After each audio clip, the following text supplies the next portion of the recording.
How's it going, Bat Family? Welcome to a brand new The Batman video, and this is the video, or like, well, today is the day we have been waiting for because Matt Reeves has just revealed the Joker Arkham deleted scene. I feel like I can barely kind of keep a coherent sentence right now.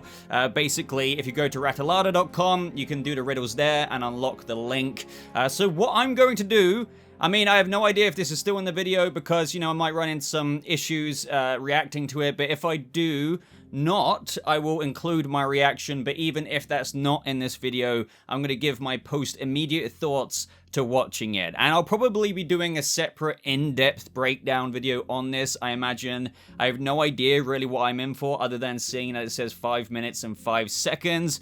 We knew that this scene, just for context for anyone brand new coming in here before we do watch it, it was a deleted scene earlier on in the film. Yes, we got the scene with Riddler at the end with Barry Keoghan's Joker, or John Doe if you will, but there was actually an earlier scene in where I guess I'm about to see and react to, Batman goes to Arkham to get the Joker's help in profiling the Riddler because he's been put up to a point in where it's like, to the Batman, and that's kind of unnerving him. So it's like, who could I go to? Another serial killer to help me profile this one. And I always like the idea of that in terms of how Barry Keoghan's Joker, you know, is also like really intelligent in a Hannibal Lecter kind of way, advising Batman maybe. So I'm going to shut up now. I'm going to get to watching this. Hopefully it's in the video. If not, I guess we can still just nerd out about it and you'll be seeing my reaction immediately afterwards. I've been waiting for this.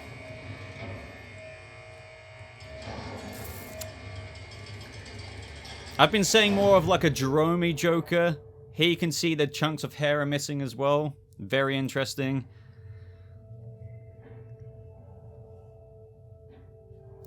The very infancy of their relationship, if you will.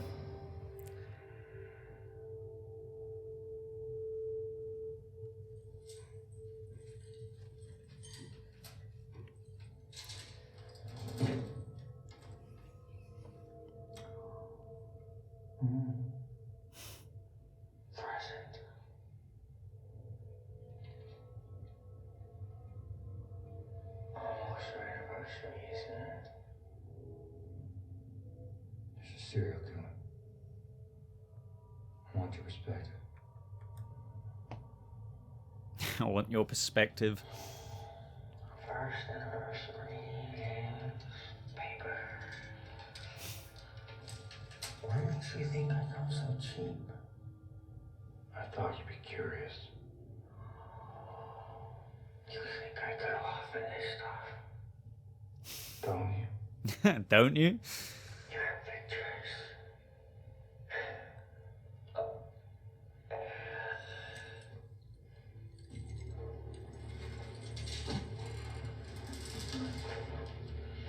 I love how, like, messed up he is, scratched up. It's like it's self-inflicted.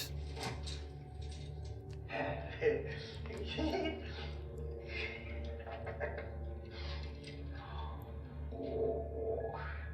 violence. It's so baroque. What? Oh. He likes little puzzles, doesn't he?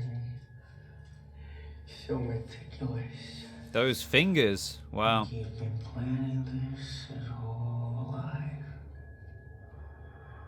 I know who he is.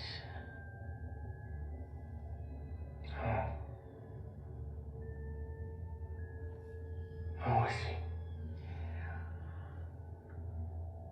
He's a nobody. Wants to be somebody. The mayor, the commissioner. He's got ambition. You think his motive is political? Oh, no.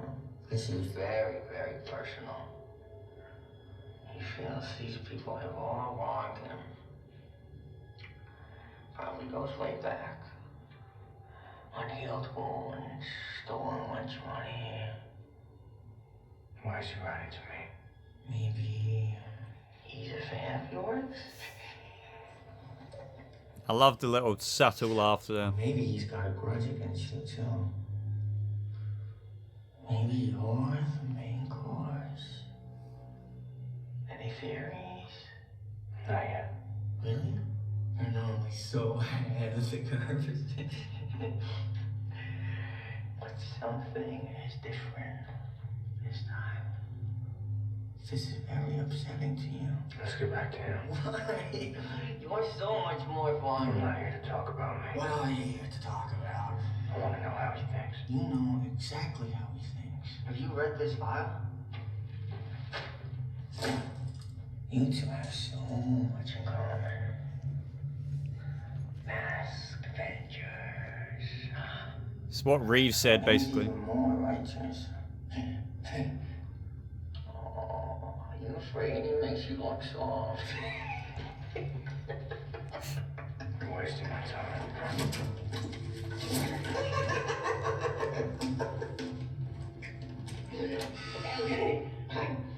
I'll tell you what I really think. I think you don't really care about his motives, whether he loves or hates you.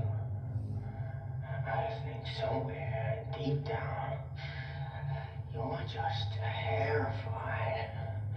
Because you're not sure he's wrong, huh? You think they deserved it, huh? You think they deserved it.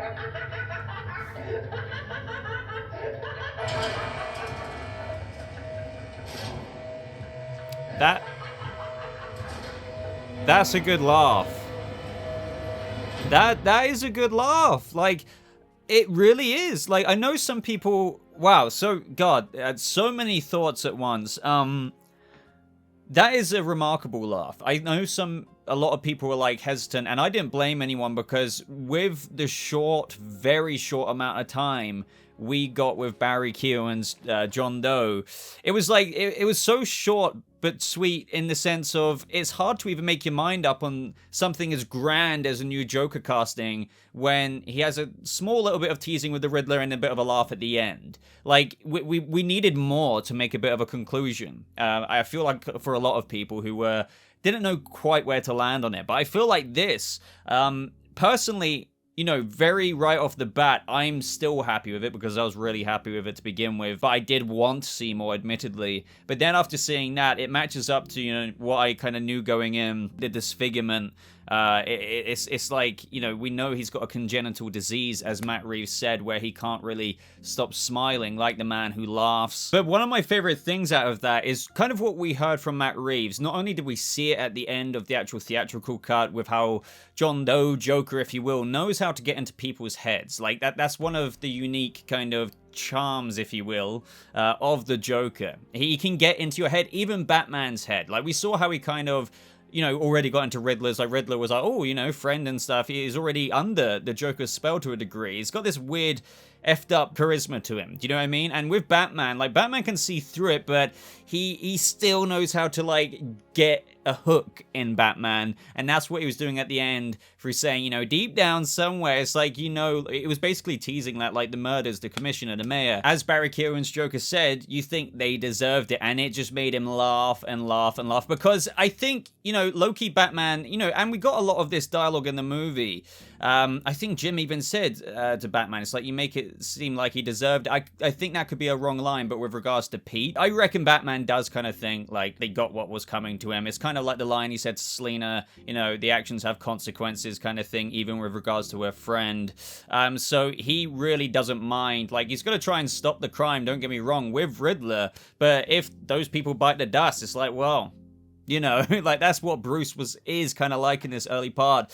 Oh man, there's so many thoughts running through my brain. Like, I don't know where to begin. I mean, I know I've already began, but my God, the design. I love how, like, I think there's very slight parts of eyebrow. I could be wrong there, but like the main thing I can see is that due to the damage on his face, it's kind of like Joker comic-y in the sense that they found a way, due to the congenital disease that he has and the possible own marks that he's caused by himself here. But the eyebrows, it's like you can see, it's like it's like made like permanently that way. It's like he's got the, you know, curved eyebrow, like permanently like that in what you're seeing on screen right now. It's just great. I love the scarring. Again, as Matt Reeves said, he really did indicate, he says, like, we're maybe not a chemical vat and things like that. So this is truly, I think, a part of his disease. I think that his congenital disease doesn't only, like, disfigure him in a way, but I think it could also cause maybe itching and things like that. That's why his fingers are bloodied. He's almost scratching. He's got long wisps of hair, but you can tell that he's been ripping it out. That's why it's so thin in areas as well. Like, it's not necessarily like patches pulled out. It's more just like, you know, pulling it out consistently, that it's like thinned out in areas. And the fingers, it just all adds up there. I think it wouldn't be a massive leap that not only with the details we know with the congenital disease causing him to smile and that he had a dark reaction to it, you know, growing up, and that's what caused him to be somewhat this way. And he also has probably like an unbearable, I think it does have to do with being insane as well, don't get me wrong. I think it'd be kind of like cool if he also has like a little bit of like itching, and how he never allows that little smile scarring to fully heal. Like every time it, you know, it looks like it's going to heal, as we see in this image, it's like almost gaping open again, and he reopens it and reopens it. And I truly feel like that's what they're going for with this, and it really does line up to the younger-esque Joker look that I've been saying as well. I did use in previous videos, from what I knew about Barry Keoghan's Joker, likened it to that of Jerome from Gotham. Not exactly as young as that, but the ironic thing here is that Heath Ledger was younger than Barry Keoghan. Like, he was 27 years old, unfortunately, when he passed. Now, Barry Keoghan is 29. Yet, you know, it's one of those things where actor looks older than another actor kind of thing. Barry, I truly think, is meant to be younger than that of what the casted Heath Ledger character of Joker was in those movies. He seemed more in mid-30s or whatever. Barry, even though he's 29, older than Heath Ledger, is definitely more of a mid-ish 20s, I would say. They're going for like more of the effed up kid Joker approach. Not like kid as in Gotham, Jeremiah kid Joker, but you get what I'm trying to articulate here. I did think it was quite tasteful to blur the interview screen up until the very end, so like you make out it's almost in a way Heath Ledger makeup, in the sense of just putting it simply, like due to the blurriness you can only see the shadowy eyes and the smile in a way, but when you go into it, it's not like he's wearing Heath Ledger Joker makeup or anything. It's just that kind of gives you the main symbolic features of the Joker kind of going through that translucent screen. It's not transparent, it's not completely, you know, blocked or anything like that. It's just, you can make enough out about him. And, you know, I love the teasing in between. It's just, I just keep spitting right now. Like, I'm sorry if this is so rambly, but I could barely contain my thoughts. I'm sure a lot of you are feeling the same way. The way Joker just wants to talk about Batman at a certain point as well. Of course, there was the Hannibal Lecter-y kind of advice there, you know, so meticulous. Like, he's been planning this his whole life. You know, the whole, oh, no, he's not politically motivated. This is very personal. But then it switched to Batman. He's like, no, I don't want to talk about me, but you're so much more fun. So, again, the dance between Joker and Batman hasn't quite started yet. I would say it's like you've asked your lady or man to a dance, but they haven't quite started the dance yet. He put him away, as Matt Reeves said, sometime in the past, since this is Batman Year 2, 1 year, 6 months in, as he's specifically said before. It would have happened sometime during Year 1, obviously. He says, as well as what we found out from Matt Reeves in previous interviews before this scene came out, about this scene, that it was near their first anniversary. And he's like, you bring me this, you know, you think that's, you know, what I'm worth or whatever. It's very jokery. Like, Barry, like, whether you, like, this is going to be everything subjective. You still may not be like, oh yeah, but this isn't, like, I was hoping more of like a really goofy or whatever Joker, right? It's similar to what I've said about Batman. Reeves is trying to take a lot of attributes from every corner and just trying to blend it into one. And here, there is goofiness to him. He does giggle in between. There is a bit of the stern seriousness. There is the playfulness. There is the kind of almost like this relationship he wants with Batman at the same time. Wants to kind of have a bit of back and forth with him. It's all kind of there, even within just these extra 5 minutes that we've got, which I argue is a lot more than what I thought. Now, I can't help it. I do agree, I think, overall with the consensus of how people were saying, I'm glad the scene was taken out. It might have... I don't agree that it was stolen the thunder from the Riddler, but it probably would have taken the focus off, because you have Paul Dano's Riddler. No matter what, even if this didn't take the thunder, if this was included, people would have been like, holy crap, that is that guy, that's Joker. And this is a 5-minute scene. So the thing is, I do think it could have worked. I mean, at the end of the day, he shot this, it was in some test versions, it would work. And I arguably kind of low-key think that would have been so epic to see in the theatrical cut. But at the same time, I do completely understand why he removed it. It would have been cool and complimentary, though. I'm just thinking, like, 5 minutes, you know, we wouldn't see him again until right at the end, which would have only been like another 45 seconds. Other than that, Paul Dano would have had his time. But I do agree that even though it wouldn't have stolen the whole thunder from the movie, because we still have, like, what, another 2 hours after this to go, because this was around the time, this was right after he got the letter from the little rat litter tray. He would have gone to Arkham then. So we would have had quite a while after that, obviously, but I do agree that it would have pulled some focus off of it, because we would probably, this is the nature of the Joker, been fanboying out, whether you love it or hate it, your attention would still be fixated on, oh my god, Joker, Joker, Joker, Joker, Joker, you know, that kind of vibe. But going back to, like, the kind of character creation screen that I feel like Reeves has done with Batman and Joker, putting attributes RPG style into a lot of it, so it just caters to an all-round, you know, just personification, I'd like to say. Again, we need to see more of Joker overall, but, like, I feel like this does give us a lot. I love how, with everything I've said, the goofiness, the smartness, there is intelligence there, boiling beneath the surface, but also delivered through his goofy kind of playfulness. He is scary. You can see that there is that creepiness to him, that despite him being a goofy Joker, and we'll get those moments for sure, he definitely reeks of, like, creepy isn't the word. Like, the way I can put it is that I can imagine this being a really goofy Joker in all the ways you want from an animated series Mark Hamill vibe. But he is also the messed up, take whatever interpretation you will out of the Killing Joke with those photos and everything like that, but the kind of guy who would go to Barbara's apartment and shoot her and then proceed to set up what he did for Jim Gordon on that ride. I fully believe that. Like, he is that kind of, I don't know, man. Like, there's something about Barry here, and this isn't me ranking him above before anyone says that. I'm just saying he offers the multifaceted peek into the Joker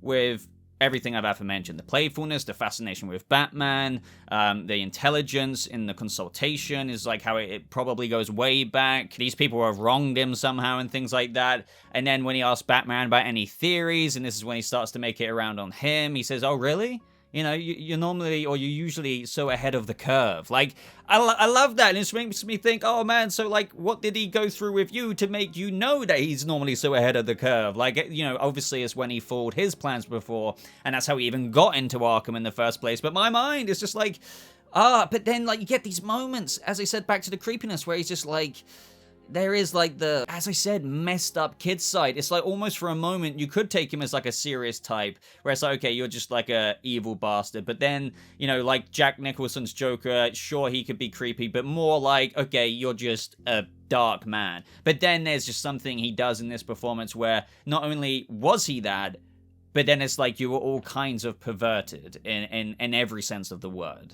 Like, really. And it's just the kind of jokery perversion that comes out there that I am just thinking, wow, like this is going to be something. I've totally forgot to talk about Batman as well, but I love the way that Robert Pattinson just acts Batman in this moment, just staring at him. Again, there's a long history ahead for these guys, if that makes sense. But you know, when Joker starts teasing him about something's different this time, so like maybe he's gone to him before in the past with cases to help him in Gotham in the past year and a half, he's just like, this is very upsetting to you. This is where he capitalizes upon that, because he wants to get into Batman's, you know, get those hooks in there. He's like, you know, let's get back to him and stuff like that. So I feel like the dialogue and the way this scene was constructed, even though it's not in the film, like, was a very good Joker Batman scene. It's not necessarily pertaining to them, like, straight up, like, hey, right, I've just put you away. It's like, you know, this is Riddler's movie, but he's gone to him.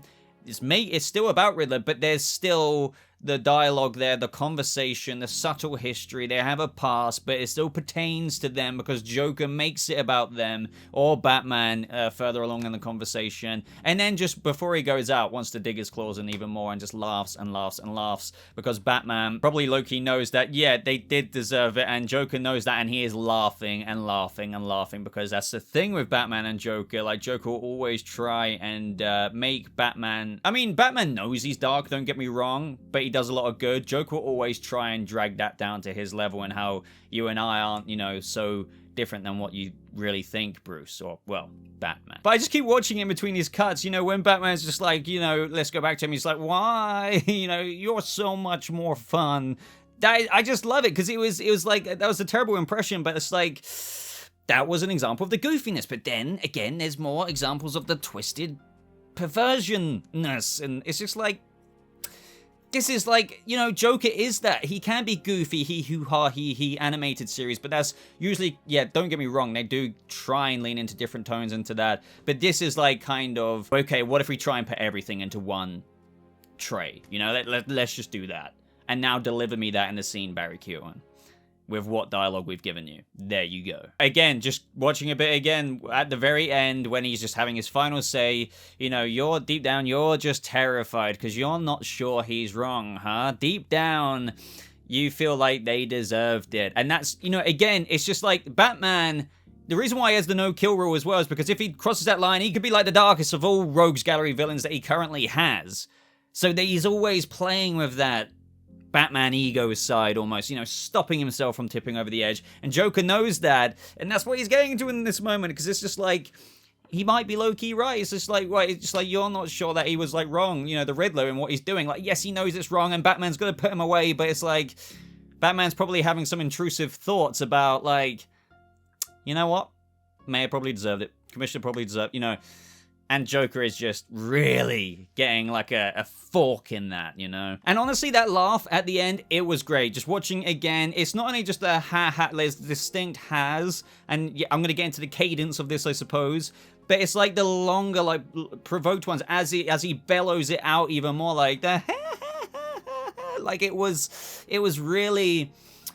I'm very happy with this. I am very, very happy with this. Shocker, right? But I'd be kind of hard pressed to believe that even if you don't like this in certain aspects, fair enough, but like to not respect and see many elements that you could think, okay, that is a good performance and that is a very relevant Joker take, it would just be kind of strange for me. I'm not saying you have to like it. It's just, if anyone was just like, that's shit, I'd be like, you don't know the character then. I'm just saying, like, you might not subjectively like it, but to say it's outright shit and say it's irrelevant, that would be just weird, because take it from me, that was Joker. That is a relevant-ass take on the Joker. So I'm going to edit this video now, guys. I've been rambling enough in this reaction. I hope that the reaction was in it. I don't know. But, you know, we'll have to wait and see. I could be wasting time in a video right now. Oh, man. Live footage of me just not knowing what to say next because I'm so starstruck by what I just saw. Like this video if you did enjoy it, guys. Do subscribe to this channel for more updates as we go on throughout this Batverse into the sequel, the HBO Max spin-offs, the Penguin series, and you name it. We're covering a lot of this throughout the years, and we will continue to do so. So yeah, follow me on Twitter, Instagram, everything good like that. But thank you so much for watching. I hope you all have a lovely rest of your day. And again, probably going to be another type of video on this sometime soon, but I'll see you, Bat Family, in the next video. Goodbye.